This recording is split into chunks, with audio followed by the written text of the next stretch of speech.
Salut mon garçon, ou jeune fille.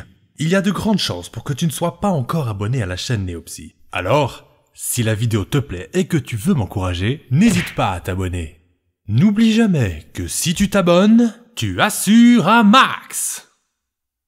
Salut, j'ai reçu beaucoup de questions par rapport à la spécialité que j'avais choisie en master de psychologie et je fais cette vidéo pour y répondre.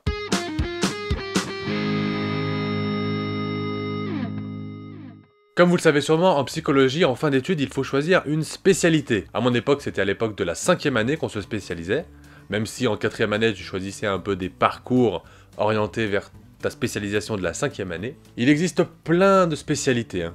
Psychologie du travail, psychologie de l'enfant, psychopathologie générale, il y en a plein d'autres, et moi, celle que j'ai choisie, c'est la neuropsychologie.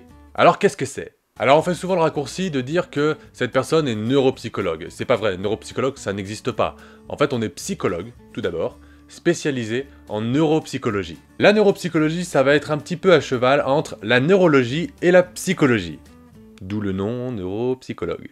En fait on va essayer de s'intéresser au fonctionnement cérébral, fonctionnement des différents lobes, des différentes aires, des interactions entre elles, des connexions, tout ça, et voir un petit peu ce fonctionnement, quel impact il a sur l'extérieur, sur notre interaction avec l'environnement, sur la psychologie en fait. Et donc ce qui va nous intéresser, c'est par exemple quand il y a lésion au cerveau. On va être en mesure à peu près de prédire les répercussions que ça va avoir, mais surtout d'évaluer ces répercussions. On parle de fonctions cognitives altérées, de fonctions cognitives, voilà. Par exemple la mémoire, on en parle dans les vidéos, le langage, notre capacité à s'adapter aux nouvelles situations, la perception visuelle ou sensorielle en général, tout ça ce sont des fonctions cognitives, ce sont des utilisations de notre cerveau pour interagir avec notre environnement. Je parlais tout à l'heure des lésions cérébrales, donc ça c'est quand il y a un dysfonctionnement acquis, ça veut dire que tu prends un coup sur la tête et d'un coup ton cerveau ne fonctionne plus pareil. Mais c'est pas le seul cas, il y a aussi des dysfonctionnements fonctionnels, ça veut dire que ton cerveau n'a pas reçu de coup,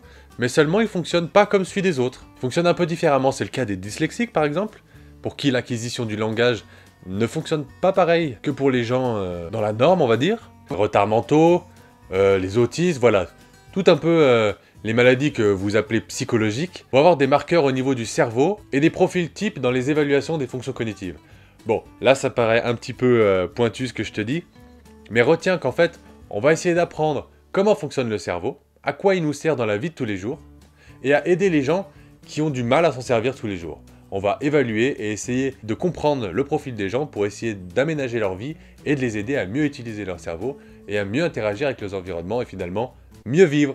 Moi j'ai choisi cette spécialité parce que j'ai toujours été intéressé par le fonctionnement du cerveau et puis par la psychologie. Du coup, ça se liait vachement bien parce que on peut assister à des entretiens tout à fait psychologiques avec des patients, mais tout en gardant à l'esprit ce fonctionnement cérébral et les prédictions qu'on peut faire suite aux problèmes que la personne a à son cerveau. Donc voilà, moi je te présente cette spécialité de l'intérieur. J'imagine que pour quelqu'un qui ne connaît pas, ça peut être un peu flou, donc n'hésitez pas à me poser des questions un peu plus précises dans les commentaires, je me ferai un plaisir d'y répondre, voire même de faire une deuxième vidéo. Allez, je vous laisse là, on parlera plus tard d'autres spécialités et même de celle-là si vous avez envie encore plus. Je vous dis à la prochaine pour de nouvelles folies. Ciao!